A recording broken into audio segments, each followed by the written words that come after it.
The Echo Chamber, brought to you by the Holmes Report and produced by the international broadcast specialist Marketeers.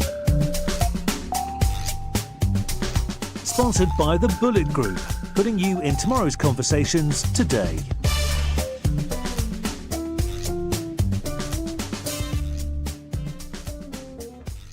I'm Aarti Shah. I am the executive editor at the Holmes Report, and I'm being joined by two fantastic speakers here today. Laura Brusca, and Laura, I realized I didn't clarify how to pronounce your last name. Is that correct? It's Brusca, but it's Brusca.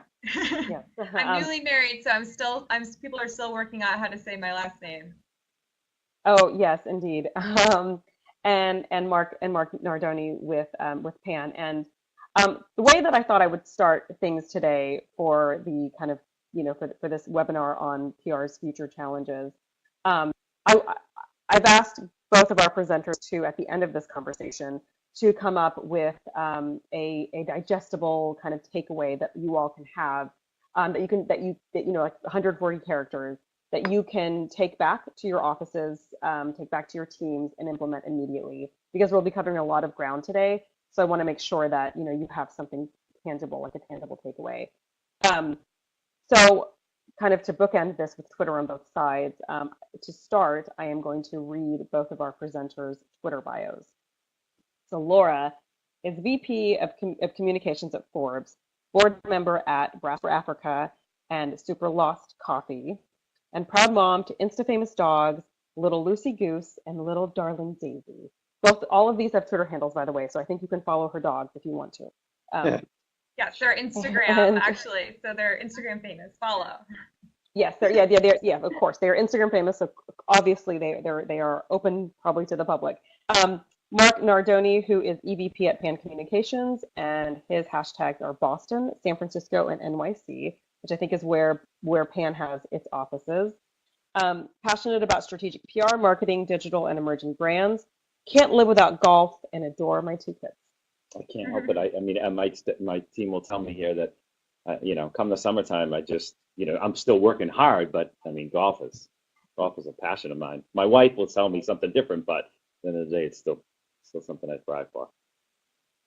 And I want to let all of everyone tuned in today, and also those who maybe have missed it, is that we will be producing a recorded sort of a podcast from this discussion. So if you hear some things that are really interesting and you think, hey, I want to go back and re-listen to that part, that will be available. It will be syndicated on the Holmes Report's Echo Chamber podcast. If you don't already subscribe, I recommend that you do.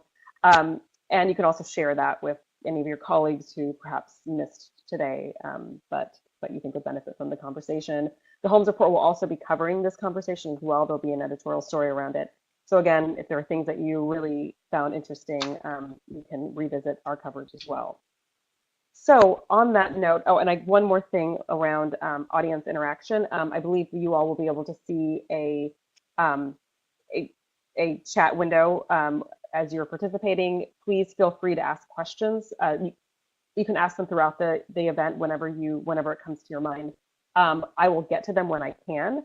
If I don't get to them in the course of the conversation, I will give about 15 minutes at the end to make sure that we go through any audience questions as well. So yeah, we're looking forward to kind of hearing your thoughts as well.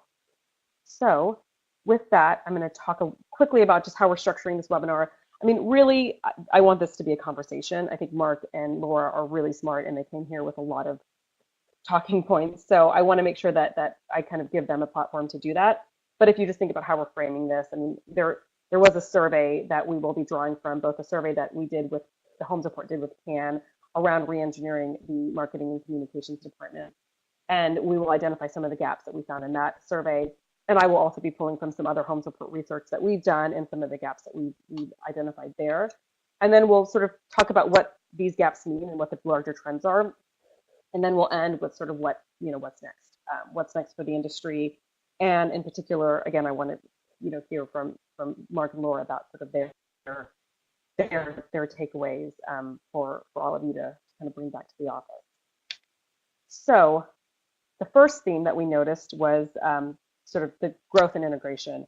And before we go into the stat here, I'm going to open this. I'm going to open up with a stat that we found from our 2018 Global Communications Report at the Holmes Report. Over 2,000 PR professionals, both in-house and agency side around the world. So 70% of those that we surveyed said that the industry will change significantly over the next 5 years. When I saw that, my question was always, what were the other percent thinking? And so I want to ask Mark and Laura quickly, kind of setting the stage, where do you think the biggest driver of that change will be? Laura, you want to go first? Sure. I think there's a lot of change that will be seen overall within departments in terms of integration. I think that working more closely, whether it's with your marketing team or your chief head of HR, is really important. We're really big about internal and external comms and thinking about ways that we can work really integrated within the company and ways that we can tell and bring stories to life in different ways and different storytelling methods. Thinking creatively about how to tell your story visually, thinking about it through social and through so many different platforms is really important too. Mark, and just to add a couple things on top of that, I feel that what we're seeing across the client base and when we're talking to CMOs is the pressure that they're faced with growth marketing, revenue marketing, being a bit more focused and personalized in some of their sales effort, which then puts a little bit more pressure on PR and content to be really personalized and targeted and segmented. And how do you make sure that earned media impacts most of that? So there's a bit more strategy opportunity for us to kind of go grab as an industry, which is presents a great challenge for us because we could start to really look at impacting a brand's funnel in a very different way, whereas we've always lived at the top of it based on awareness and everything else that we do. We are being pulled now down into more of the strategic conversion conversations around making sure that the client and the prospect coming in to either the valued sections of the website and or specific content that we want them to download is being connected with a lot of the earned media activity that we have going on in most of our programs. So it's an exciting conversations that are taking place right now, but also presents us with a really great challenge to kind of overtake.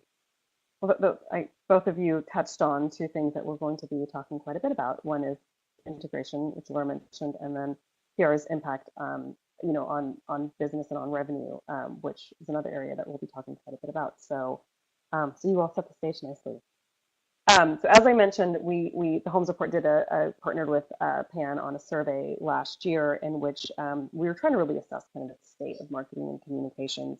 And one of the questions that we asked was, are you effectively, and this was actually just to brand side communicators, are you effectively integrating with other marketing teams? And the response that we got was actually very good. Integration is going well. 79% said they feel like this is happening effectively. So I want to first open this up to Laura and ask you, what does integration look like at Forbes? And can you tell us a little bit about how communications is structured organizationally there? Yeah, so we actually report into our CEO, which is pretty significant. The head of our communications department has a seat at our executive steering committee meeting, which is all the top executives in the room, and they go around and really talk about what they're all working on, what challenges they're trying to solve. So he has a very important seat at that table, and I think that it's important for all PR people to really have important seats within their organization and to really be in the loop on that executive level. Even this week, we work very closely with our chief sales officer, who actually oversees the marketing and all the sales on the business side here at Forbes. In fact, we join her weekly meetings even. So I was just there on Tuesday and presented to the team everything that we're doing to support them from a communication standpoint so that they're aware. So we talked about how we're supporting our live franchises. We talked about how we're supporting client projects. And then we relayed how that helps them in their role, how they can help use that and communicate to their clients and perhaps even get clients over the line. So I think there's a lot that it's interesting when you work with the sales side of the organization and you're very close with them, how you can really see how you can affect the client, the business, and really some of the sales process as well. And I mean, I think, you know, that communications reports directly into the CEO is significant and kind of tells you a little bit about, you know, how that function is valued. We actually do. Oh, go ahead, Laura. I was going to say our CEO really highly values communications and everything that we do. I think that, you know, it's really important. I know that a lot of CEOs do, but it's just so important when you have a CEO that supports the function and understands how important you are to the entire organization. But I would say, Aarti, I would jump in for a quick second and say there still needs to be a lot more education to the C-suite on the value of what we do. Actually, that's why I was going to actually ask Laura, how does your CEO evaluate the communications function? Like, what are the metrics that your CEO uses to evaluate, you know, whether you guys are performing the way that is expected? Yeah, I think it's like, you know, are we getting out there in the news? Are we getting our message out there right? Are we messaging things right? Is it the message that we want to tell? Is it the story that we want to tell? We set expectations with our CEO. So we don't want to be held to impressions. We don't want to be held to the number of, you know, hits or the number of this or that. It's really about quality over quantity. I think that's important for everyone to try to set expectations with your C-suite. A New York Times front page story doesn't just happen. You know, it takes relationship building and it takes time and it takes work.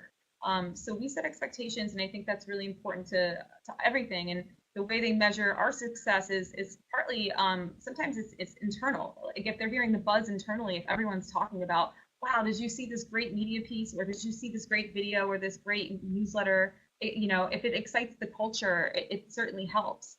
And then on the outer side of it, if he's getting LinkedIn messages, hey, I saw you guys in this outlet, or I saw this and that. It's a lot of anecdotal stuff that really shows the true success of, you know, what we're doing. So, and Mark, I want to open this up to you now and ask you, I mean, so this, you know, the 79%, you know, the integration is going well. Is that consistent with what you're saying? Because you sort of have more of a bird's eye view across a larger portfolio of clients.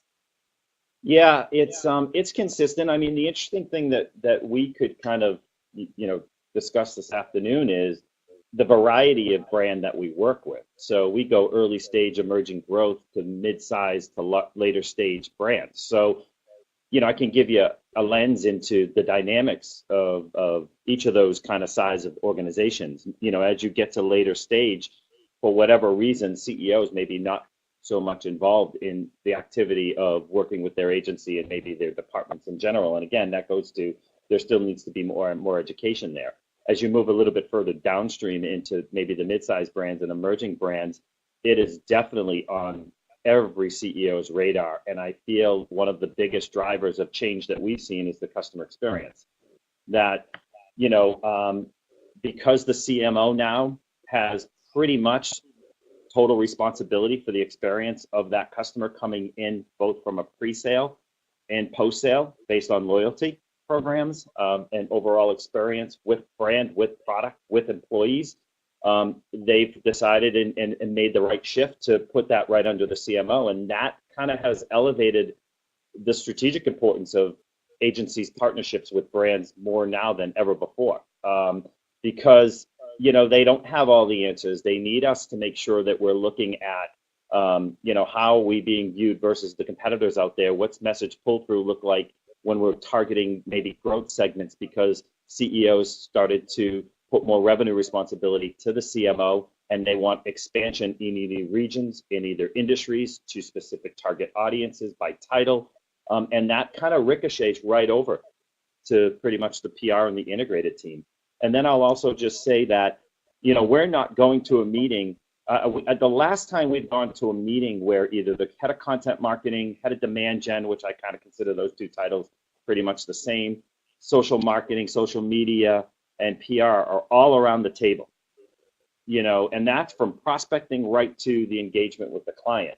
And it's because the value of the narrative and the stories that we're trying to move and shift have to be adjusted and personalized based on channel, and it impacts that kind of whole department.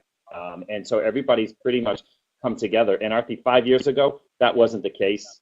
5 years ago, the departments were still pretty much siloed. You know, the CMO was faced with a lot of responsibility to drop the silos and bring those teams together. And now they're kind of maneuvering either the agency and the PR team like Laura has over at Forbes into that conversation to be that catalyst of collaboration. And I mean, you're right. Things have progressed considerably over the last 5 years, but it seems like there are still challenges and growing pains around integrating. In fact, I was talking to someone on the brand side just last week, and she was saying that at their organization, there are just cultural differences that still exist across these different functions, and the way that and the approach to solving some of these problems, some of these brand problems, is different, and they're still learning and figuring it out. So I wonder if both either Laura or Mark, like, what is the biggest challenge that we still face, 5 years, 7 years into this sort of integration journey, that we still face as an industry? Laura, you want to kick that off? Yeah, I mean, I think that's an interesting question. I think, it certainly probably depends on the size of the company, right? And how big your departments are and how many people are, how many functions and how many things are happening. And I think it's important in terms of organizational structure to have a good structure where, figuring out what is the best way to combine the forces, integrate in a way that makes sense, and then carry that message down to the other units, right? So as you grow and as companies start to get bigger, how can they align themselves and organize themselves in a way that makes sense, that makes it easier for the integration to happen, right?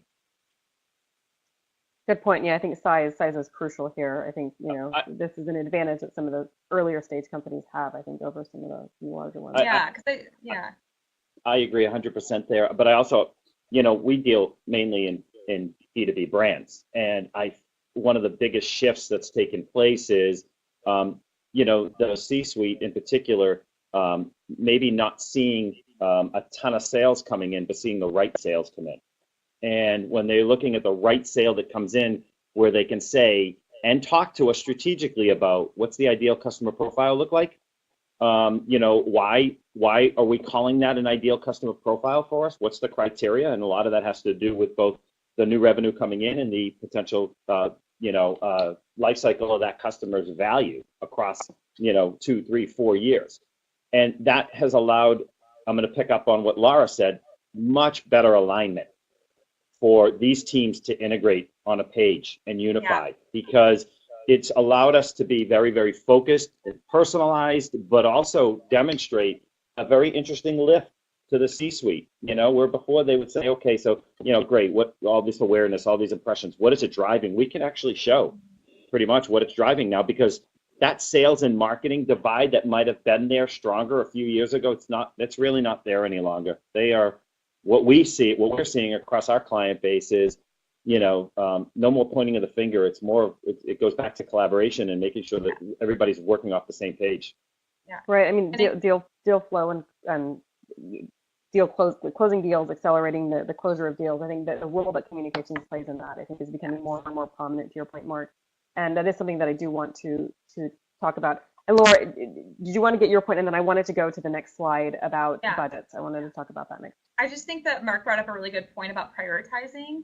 And I think that's something else that will lead to success for so many organizations. So many organizations have great stories to tell, have great clients to focus on. But from my standpoint, from a PR person who supports our marketing and sales team, and perhaps what we do is we promote certain client campaigns that we have, but we can't promote them all. There's so many great ones, but we always have to go back and remember, let's prioritize. Let's see what will have the greatest return, what will have the greatest impact. So I think that's something else that is really critical, is prioritizing. I was at an event 2 weeks ago, and there was someone from a very big tech company, a tech company that everybody in this room knows about. And she asked a question, and her question was, do you want to name who it is? It was a closed door event, so I'm not going to name who it was. But she said that she had 150 stories she had been tasked to tell, and without really a plan. Like, she was just told, here's basically the sales team came to her with 150 stories and said, here, tell these stories. And she raised her hand, and she was a seasoned professional. It's not like she was junior in her career. And she said, getting that integration piece, I think, was missing, because she was like, they don't understand that we you can't just like throw 150 stories at people. So it feels like what they want us to do is essentially spam, and they're not strategic about it. And at a company as sophisticated as this one, I was somewhat surprised that this really basic issue was like, come up with a plan. Don't just say, hey, we need 150 stories. Tell them that this was still something that she was the stature of this company. So yeah, I mean, I think to your point of that prioritization and figuring out what are the stories that are going to resonate should be sort of a baseline priority. So going on to the next point, and then the next slide, which I thought was really interesting because it actually it's consistent with what we're seeing in the market, both from surveys and just anecdotally from talking to people, is that internal marketing teams are not growing at the pace that meets their needs, and neither are their budgets. And just to sort of kind of augment this stat with something that we saw from our Influence 100, and the Holmes Report Influence 100 is who we deem are the 100 most influential communicators and marketers from around the world. And basically the majority that we saw in 2018 saw budgets flat. The ones that did see increases, they were 5% or less. And then we saw quite a few disclosed budget cuts this year, anywhere from 10 to 30%. So my question to Mark and Laura is this reflective of a macroeconomic shift where there's just less money in the pot, essentially? Or is this reflective of sort of PR and marketers getting a smaller piece of the pie? Mm-hmm. Mm-hmm. Mm-hmm. Laura, you want me to pick up? Yeah, you can go and then I'll go. All right. So I think, this is an indication of where there's a bit of a shift of responsibility within what we're seeing in some of the departments. And what I mean by that is typically, we've always identified our target key decision maker to be the CMO, obviously, and or the chief communications officer or SVP of comm or whatever it happens to be. And I feel what's happening lately is that CMOs are starting to entrust their key individuals within their department to either influence or make specific decisions. And that's opened up a bigger opportunity for agencies to start to move across into some of these other disciplines within marketing. The 2 or 3 that come top of mind for us here is kind of how we playing a critical role in content marketing. There is a department in a lot of our brands that we work with that all they do is drive content marketing, but we're starting to, move over into that, whether it's because they're either resource constrained or they want more ideation flowing through the narrative and the story there. So it's kind of like when you look at that CMO, which in the traditional sense has always had the budget, buying power, it's now moving amongst these other skill sets in the department. And you've got to figure out kind of how you want to kind of anchor in and move across. And we're seeing significant organic opportunity across our client base with some of these other integrated marketing activities, but all anchored in and around content and PR. How do you activate influencer relations when inside of the department, most of our clients now are identifying somebody that just manages influencer relations. In the old days on the B2B side, that was the head of analyst relations, but now they may be wearing a few different hats there. They have their own budget, whether it's through paid or organic. They've got their own. How do you move them across our story through earn? How do you connect those dots as one example? So the budget opportunity there, I'm not saying is so much of an obstacle as maybe as it was, 2 or 3 years ago, Aarti, quite honestly. It's just how are you smart as a partner to kind of work strategically with them. And you don't need everything. You know what I mean? Like, be smart with what we're kind of working with you on. Like, we use the word integrated marketing and PR all the time, but I'm also kind of honing into the term integration. Like, how do you integrate with all of these teams effectively? Like, it's not a you versus us, it's a we. And, we don't need everything inside of social, but we can help lift some social. We don't need everything inside of content, but we can play a role in content. So it's like, I think there's just a dynamic shift of like roles and responsibilities there that agencies and PR professionals in general can go out and grab. Yeah, that's a really good point. And I'm just coming at it from like more of a Forbes standpoint. I don't know if I necessarily agree from my perspective that we're not growing, just from my personal perspective, because I think we're a pretty high performing team, and I think that one of the things that helps is that we're adaptive and that we really try to stay ahead of what's happening. We actually have our own CMO network. We have Jenny Rooney. We have so many great insights, and we're connected to so many CMOs in the market. So I feel like luckily, being a media company, we can really tap into other CMOs so easily and understand so much of what they're going through and kind of stay ahead of the curve. So maybe it's partly too, if you're finding challenges, to perhaps connect more with other CMOs who are going through this too, and try to learn from them and see how are they adapting and how are they growing, and try to take look at some of the content that could help you grow as well. So Laura, you pretty much answered my next question, but I do want to put this out there because I think this will be really valuable to the folks that are listening. If you are a marketer or a communicator and you want to make a case for more budget, do you have any tips as to how someone can successfully make a case for a bigger piece of the budget? Yeah, I think you always have to remember the end goal of what the budget will do. And I think when you can explain to your executives in the C-suite if you give me this, it'll return this, right? So I'm taking it from a communication standpoint. Last year, my team and I wanted a bunch of video equipment. Our video team is super stretched internally here. They're doing so many videos and they're great. And we saw a great opportunity to, as a communications team, learn how to use this video equipment, edit equipment, and all that. So we actually went ahead and got permission to buy, video equipment, which, can be quite expensive. And the reason being is that we were able to show in one example how it could easily motivate and inspire employees. We created some videos at the end of last year that were super successful, that were the buzz. And basically everyone was so excited by that content that it was an easy win. It was like a no-brainer, yes, absolutely, go do that. And I know that that's a small thing. I know that there are bigger budget things. Maybe you want to buy a technology or a new tool. But then if you're going to buy the new technology or the new tool, maybe think about okay, well, this will help my unit, but it may help your unit too. So maybe look at if you're going to buy a new tool, social media measurement tool or something like that, say this will help my department, but it might help your department too, and it'll help your department too, and this is why we need this. I think there's certain ways that we can all think about it in, again, an integrated way of if you need something, think about at the end, how will it help the business and how will it help the business grow? So I think that's a good point. And Mark, I want to open it up to you for 1 second because you alluded several times in this conversation already to revenue impact and the role that communications and all of our activities really should be playing there. I want, if you could talk a little bit about what kind of ask you're getting from your clients now around how communications can show that business impact.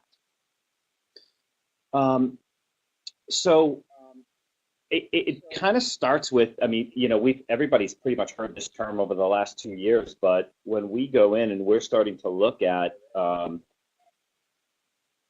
looking from a sales lens, the challenges that these businesses are facing, both competitively speaking, positioning, product, whatever it happens to be, really understanding the business challenges that they're looking to overcome. And then you immediately are starting to shift that conversation to be more more of a marketer, public relations professionals. We're seeing it, across the board when we go in meetings. It's like what Laura's they're marketers. We have done a wonderful job as an industry moving the conversation broader, wider, more impactful, because at that point we can show how are we driving most of the business side of either qualified sales leads, how are we driving traffic to specific valued sections of the website, how are we impacting the investment marketing's making in content based on premium pieces of content, whether it's video, whether it's ebooks, whether it's specific survey research and insights, and are we driving traffic to those sections so that now all of a sudden they're coming in and they may be coming in at a point of the funnel that's middle and they're downloading, and then what's that journey look like? PR and communicators are playing a significant role in that. And so where the conversation starts to shift a little now, Aarti, is how are we more strategic and really a wonderful resource for sales as they go out there and be assigned the top 25 or 30 accounts that they really need to get into. If they are targeting, hypothetically speaking, a CIO, and then we understand that underneath the CIO, there's 6 other titles inside of that one account that need to be influenced somehow, some way. Director of IT, IT manager, head of security, whatever it happens to be. Well, you got to think about now how that ripple effect goes over to, communications professionals, how they adjust the personalization of that content to go to somebody that's mid-manager in IT and somebody that's budget decision maker in the CIO, somebody that is impacted based on what they're looking at with regards to $1 million, $2 million technology purchase versus somebody that's using what actually the CIO is purchasing inside of one account. And then you go target through earned media, through content, through social, through engagement strategies, through influencer strategies. I mean, it's just allowed us to just be, I think, far more involved in business today with our clients. I want to move on to digital skill set next, but one last question for you, Mark. How much are you finding that you're having to educate your clients or prospects about this opportunity to be more strategic direct around sales impact? Or are you finding that it's coming from the clients, or are you finding that you're having to educate on your end? I think it's still two-way. I think, when we look at situations, some marketers are far more modern and advanced, Aarti, and they get it. They realize that, revenue is kind of their key barometer to success, and they're going to bring their partners along with them. So there's not much education there. It's more of a, how do you sync and execute? So as an agency and just in PR and integrated in general, we get that kind of conversation. Others are surprised because you come in with that level of strategic conversation and they're like, I didn't expect this out of an agency. So talk to me a little bit about what you mean right now. And we start to kind of dissect, why are they losing deals? How long is their sales cycle taking? What's their average deal size? Has it grown over a year, 2 years? Why isn't it? And it's not because we're moving away from earned media. It's because we want that story to make its way through earned media so that those guys can get out there and sell the right way to impact that sales cycle a little bit quicker. Yeah. So it kind of is this 360 kind of loop goes back to the customer experience, the customer journey, whether it's pre-sale, sale, and post-sale. If you're not having that type of conversation with them, both as an agency as well as internally, like Laura probably does with her sales team at Forbes, you're missing a huge strategic opportunity. I totally agree with you. We talk about that, and it's important for us to hear from our executive team. What are your challenges? Like, what are, why didn't that sell? Like, what happened? And how can we help? Like, how can we help with the message, or how can we help with the story? And I think it's helpful getting like real feedback from people who are there and out there selling, because it really is driving the business forward. And how can you as a communicator help with that? So it's a lot about the message, and the beautiful thing about communicators and the communication groups is that we are the ones who really own the message. Like, we're the originators of the message. We start the message, and that message gets carried throughout the organization, externally and internally. And Aarti, one thing to mention too, we've talked about this a few times, right? Which is, the erosion of trust, reputation, like that's all made it to C-suite, which they don't have the answers for, and they need the talented team like Laura may have at Forbes, and like we work with consistently, and all the agencies out there work with consistently on the corporate communication side to fix that. And Mark, I want to talk about earned and how this sort of erosion in trust in media entities. Can we quickly just talk about digital platforms, and because I think that we have a slide on that. So I don't want to jump too far out here. So let's go back to that in just a moment. But let's quickly, because we've danced a lot around sort of skill sets and how that's changing, and Laura referenced video. And Mark, you've referenced sort of influencers and how the analyst market, the landscape's changed from a B2B perspective. So let's just talk quickly about what are those core skill sets. And I'll just cue up the slide. So this is again from the survey, and the most common pain point amongst respondents was the generational gap in skill set. And my question to Mark and Laura here is, it seems like the technology is constantly changing, right? I mean, Gen X, boomers, they were all about Facebook. The millennials are about Instagram. Gen Z is on TikTok, which isn't even open to brands yet, so we don't even know what that will look like. Now, smart speakers are now integrated into family life. They're ubiquitous. They're commonplace for 5-year-olds to be talking to a robot on their kitchen table. So So because the technology is sort of a moving target, what are the core skill sets that undermine some of this, that you all look for in your talent now, to be able to engage with and think strategically about these platforms? Because again, the platforms keep changing. Yeah, I mean, personally, like I always look for open-minded. Yeah, go ahead, Laura.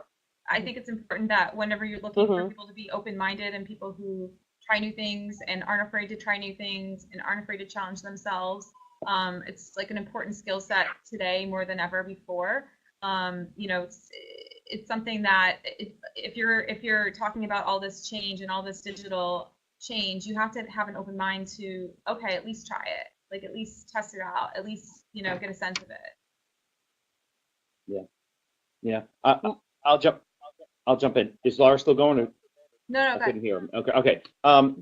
So, you know, the wonderful thing I feel about our profession is that many of the things we learned years ago are still so relevant today.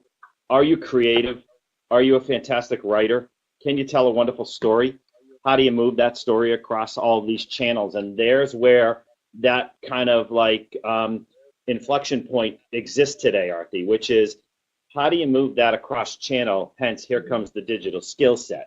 You know, I mean, I couldn't sit across from you 5 or 6 years ago and say the skill set we have inside at the agency today, SEO, optimized content, visualization of content, analytics and data, you know, would have existed.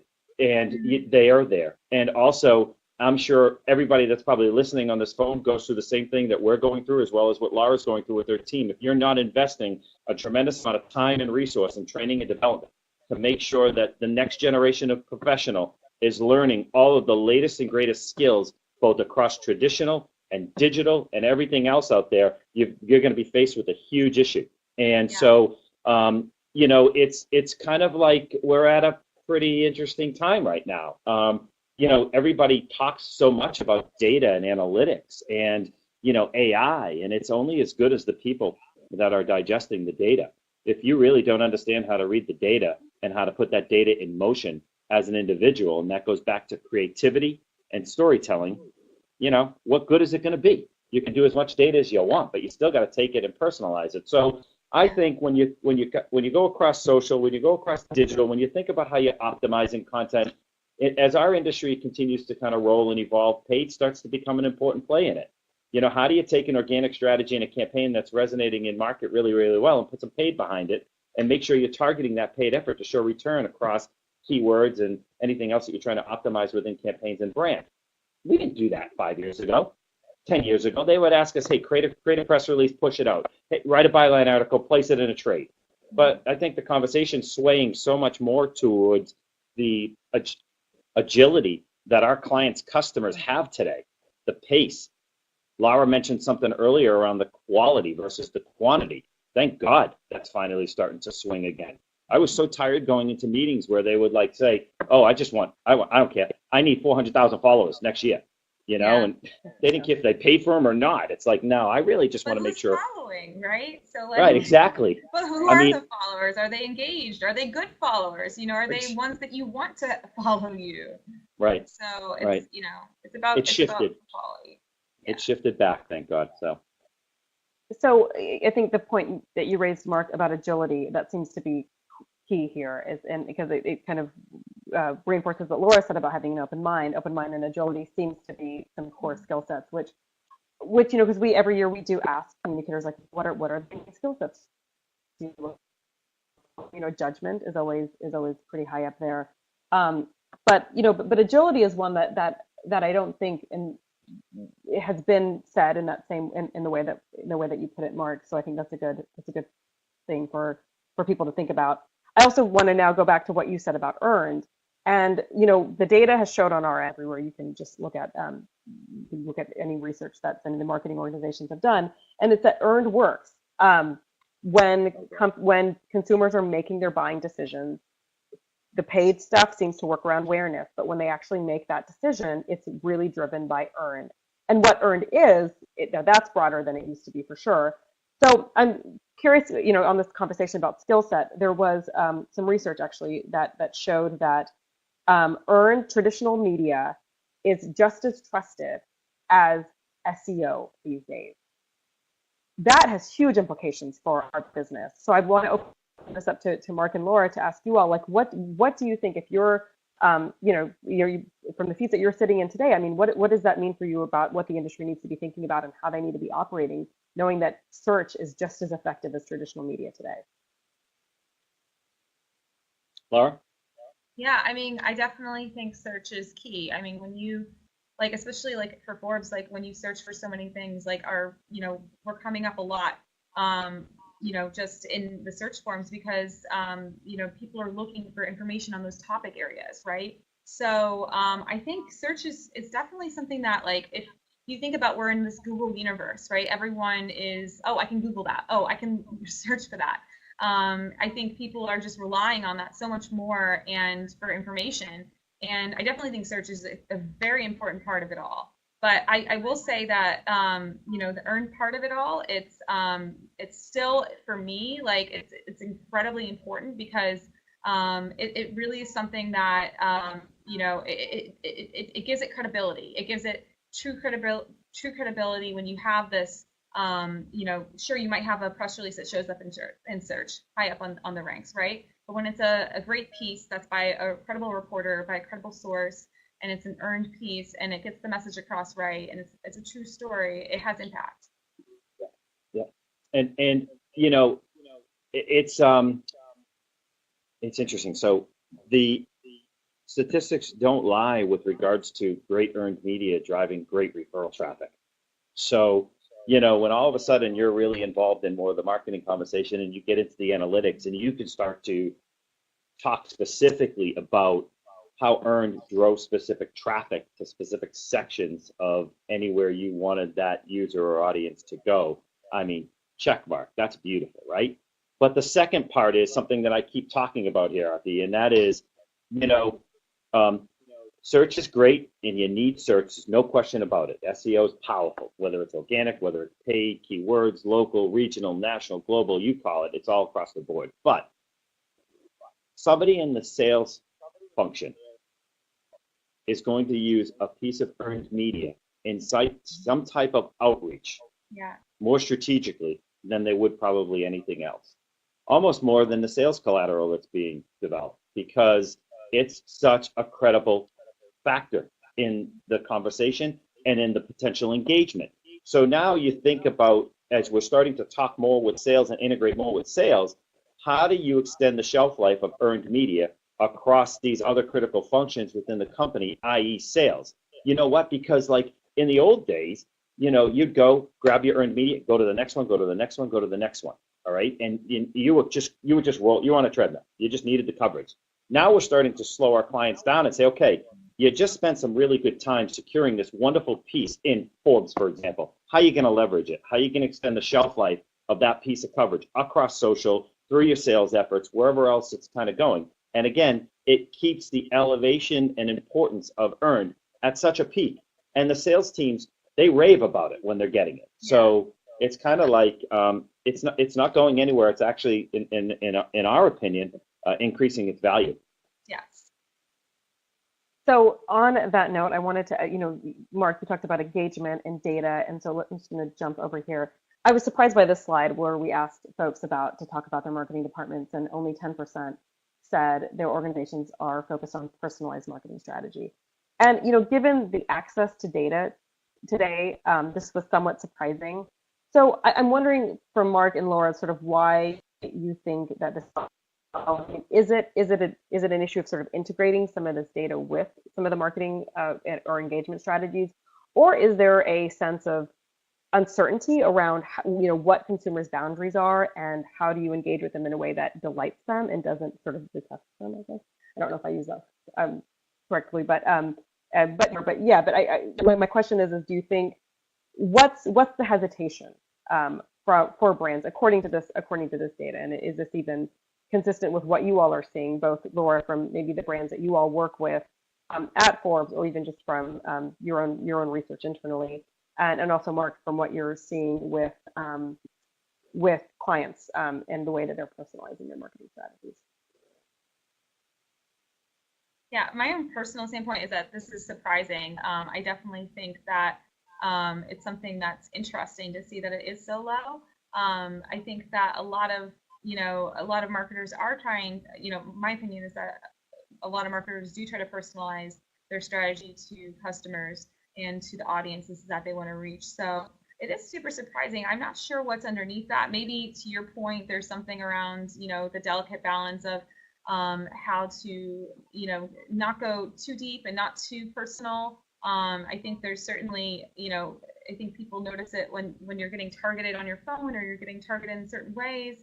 Sometimes it can feel a little bit, creepy. And maybe there's just that balance of, again, people just are conscious of that now and trying to do it in a way that's also responsible. I feel that with regards to the data that we're probably seeing here, it has a lot to probably do with pace. Everybody still moves at kind of warp speed out there on, the content they're going to produce and going on to the next and keeping up with both the pace of the industry, the pace of the competitor pressures, the pace of the customer, and also from a sales standpoint, what's going on there.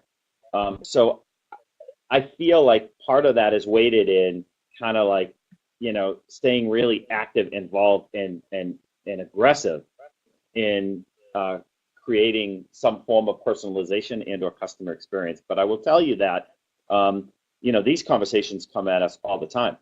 We're having, if there isn't one meeting that our teams here at PAN are not coming out of where they're deep diving inside of the customer experience and what it looks like. Again, going back to why aren't they buying? And I'm just curious of what you all think about where sort of the consumer limits are, right? Because you'll see the outrage, right? You'll see, Facebook and how they've used data. You'll see Cambridge Analytica. You'll see, the big Marriott breach, which was massive. But what's interesting is it doesn't seem to ultimately change consumer behavior. Like there's this outrage moment, and I think, even with right, even if there's less engagement there, folks are still pretty highly engaged on their other platforms like Instagram or WhatsApp. So where do you think those boundaries? And I just lost my headset. Where do you think those boundaries are with consumers? Because on one hand, they'll say that their privacy is hugely important. And on the flip side of that, we aren't seeing a massive behavior shift when there are big breaches. And Mark, because you work with so many B2B companies that are probably thinking about this, because they do handle huge amounts of data, sort of what's the thinking around what will ultimately impact, their sales essentially? Sorry, Laura, you wanted to jump in? Go ahead. I would just say that I kind of feel like there has been some shift though in some of the stuff with everything that happened on Cambridge Analytica and Facebook and these things. I think a lot of trust has been broken. I know like tons of people have deleted apps over this, and I think in Europe you're seeing the GDPR situation, in California you're seeing privacy laws as well. And I think that a lot of that is in reaction to what's happening, and I think so certainly I think there's a lot of change that has happened because of some of this stuff. But I hear you on customer engagement. I think social media networks are certainly loved. And I think people really enjoy being able to share information, dig into information, and feel like they're connected. I think at the end of the day, there's a feeling of connection. And I think that certainly there's this shift though that I do see happening, and I think it has a lot to do around trust. And I think that will only continue to arise. Yeah. And to take it a step further, Aarti, where it's put a lot of potential for expansion within either the comms department, the marketing department, or with working with agencies is thought leadership programs. I cannot tell you, and I'm not talking just kind of like get an executive pen a byline and place it in a journal, like place it in a trade journal. I'm talking like, okay, like here's my bench of executives. I definitely need my pillar and positioning around my CEO, his personality or her personality. What do they stand for? Kind of like what's the brand's purpose? All of that kind of stuff. Keeping them in their lanes, and then also building out all these subject matter experts within that executive team to build credibility and to continue to either leverage trust or bring trust back to the brand. Because at the end of the day, I'll tell you, man, the story and the narratives are still driving the brand like never before.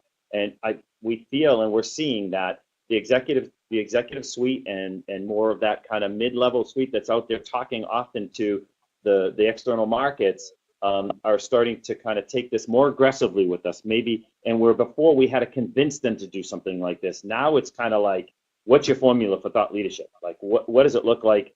How do you assess and audit who I am and what I need to do versus other voices in the industry? How do you establish a point of view for me that's going to stick and that's going to attach well to my brand's purpose? Yeah.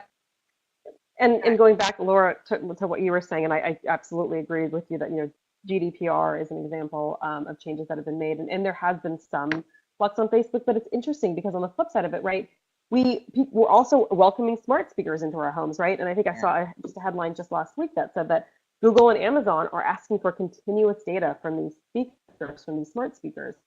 So, you know, there does seem to be this, oh my goodness, my data was used this way, but at the same time, it's like, oh, well, you know, I'm inviting through technology, through these devices, even sort of more sort of invasion, I guess.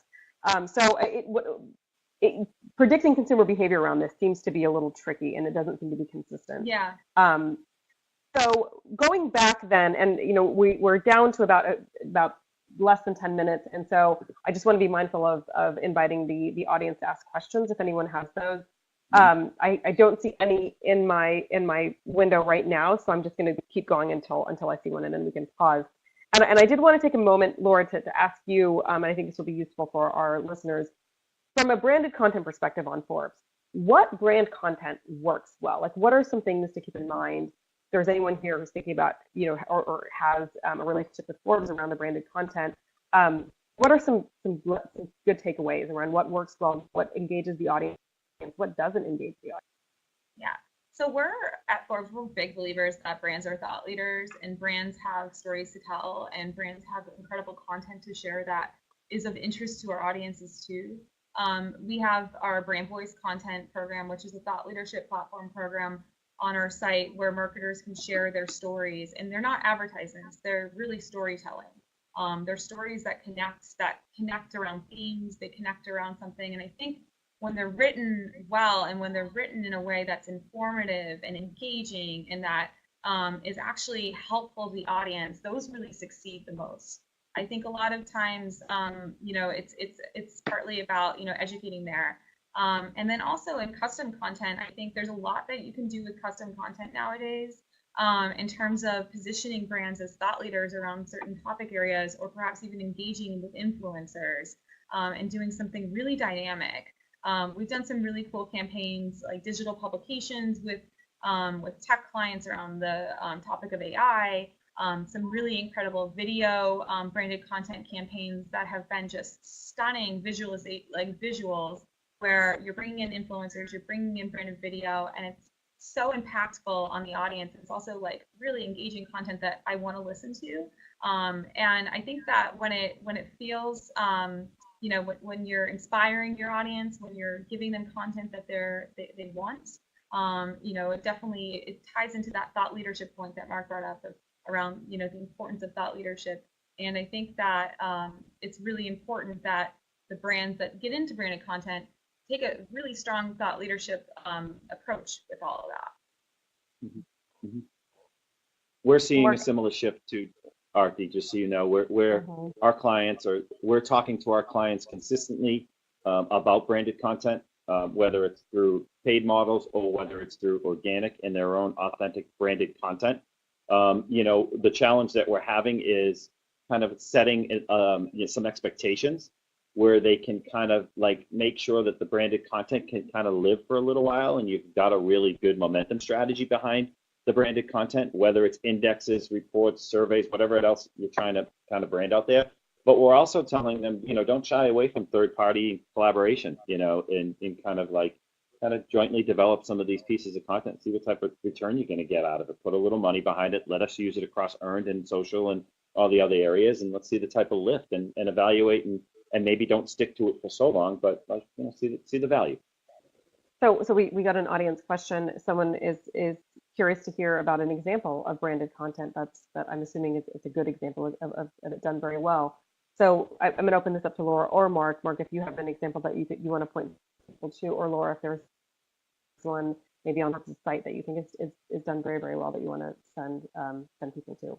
Yeah, I mean, for us, like one of the campaigns it's won so many awards for us because it's just been recognized as like a really high quality version of branded content is our KPMG Great Rewrite campaign. That campaign, it was incredible. It was talking about rewriting industries. We worked with this incredible guy, Leonard Brody, real thought leader in the industry, and he really was a real partner through it all. And I think if you go to the site, you'll really see what it is that makes it award winning. The content comes to life in so many ways through video and in other ways, and it's just impactful. I think it's when it has an impact. Mark, do you have a favorite piece of brand content that you want to direct people to? I mean, I could give you examples that are both across the client base. Many of our clients do both either semi-annual or annual reports. We have a lot of business in the security space, so you can imagine there's specific branded content and indexes where they may be surveying, chief security officers out there and kind of putting together, 5 or 10 key takeaways, and that's just it. Whether it's a client of ours called Rapid7 doing their branded report or White Ops doing a fraud report. If you go to from what we do at PAN in particular, there's some cool stuff that we do on the branded content side. We create what we call this content fitness report. It's been going on for 5 years. It's a branded content piece where we're out there and we're surveying, 100 to 200 CMOs on the health of their content year over year. We're starting to compare, what they've learned in years past, what they're looking to change moving forward. It's branded. It's got some credibility out there. The industry covers it often. Influencers are starting to pen some comments to it as well, and so it's at least becoming more recognized as a branded piece of content.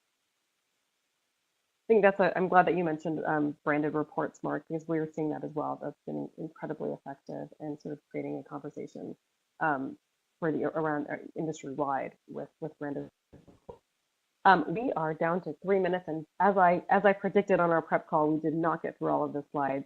But there was so much on the first 13 alone that we have plenty to dig into, and we could have kept this conversation going, as both Mark and Laura have had plenty of interesting ideas. But what I'd like to do now is pause, and as I promised our listeners, they would be able to get some digestible, snackable snippet from this discussion that they can take back to their teams, to their respective offices, and implement immediately. So now we want to do the tweetable portion of this webinar, and I do not have a preference of who wants to go first and give their piece of tweetable insight. So Mark, Laura, do I have a volunteer? I'm happy to go first. Crickets. Oh, there we go. Thank you. How could you say we're crickets? We talk nonstop. I know. It was a surprising pause. Go ahead, Laura. So, I think my best advice is really to take a seat at the table, be an advisor within your organization, get really close to all of the executives that you work with. Get close to your chief technology officer, your chief human resources officer, your sales team, your marketing team. Really integrate and get to know them, meet with them weekly, meet with them bi-weekly, join their meetings, infiltrate their meetings. Because the closer you get to all of them, the better you can do your job and the better you can help them with their jobs. So that's something that's really important to take note of. And I think, at the end, if you do that, then you win. So get close to the executive team, attend the meetings, crush the meetings if you have to, understand what they do, understand how you can better help them do their job. Understand their business challenge and how you can help them, definitely. I wish I could answer this in one takeaway. So you're gonna not. I mean, I have to elaborate. One thing that we're seeing and has been true for so long is don't be afraid to be transparent. There's going to be failures. There's going to be successes. How do you learn from those failures? How do you continue to move those successes forward. The more transparent you are, the better ability to get things back where you need them to be. So that has always been kind of tried and true throughout my career, which is as transparent as you can be, the better off you're going to be. But I feel like the other areas that I did want to just quickly mention is make sure you're strategic in your conversations. Like, make sure you're addressing the business challenges that you're faced with as a brand and as a company. I will give you one quick example. I can't tell you the amount of conversations we've been having where one of our key objectives talking to brands is, how do you help me find skill set for me to continue to grow and be successful as a business? How do you help me not only position my executives as thought leaders, my product as exceptional, but recruit the best talent? And one example is AI. How do I bring the best skill set? How does PR and content communications help me fill my recruitment needs? Because if I don't have that, I don't win. And that's business. Like, that is a business impact. And, you know, like take that, own that opportunity. It's such a great possibility for us to kind of continue to stay very strategic inside of the company. Transparency and business impact, Mark. And I think the business impact piece especially, I think, is a nice summary of what was sort of at the core of so much of what we discussed today. And again, unfortunately, we have to end now, even though, like I said, this conversation could just keep going. Laura, and thank you, Mark, for joining us today and contributing your thoughts to this topic. Thank you to the team at Pan. They worked really hard to get this to fix the technical glitches and to get us all here today. And thank you everyone for joining us. I think it's been really interesting to sort of have this conversation as an industry wide. Again, remember the content will be available on the Holmes Report. You'll be able to re-listen to this as an echo chamber podcast, and you will also be able to see a write-up that sort of summarizes this conversation and sort of analyzes some of the key topics that we discussed today. And with that, I think we will close this webinar. You've been listening to the Echo Chamber, brought to you by the Holmes Report and produced by Marketeers. Sponsored by the Bullet Group, putting you in tomorrow's conversations today.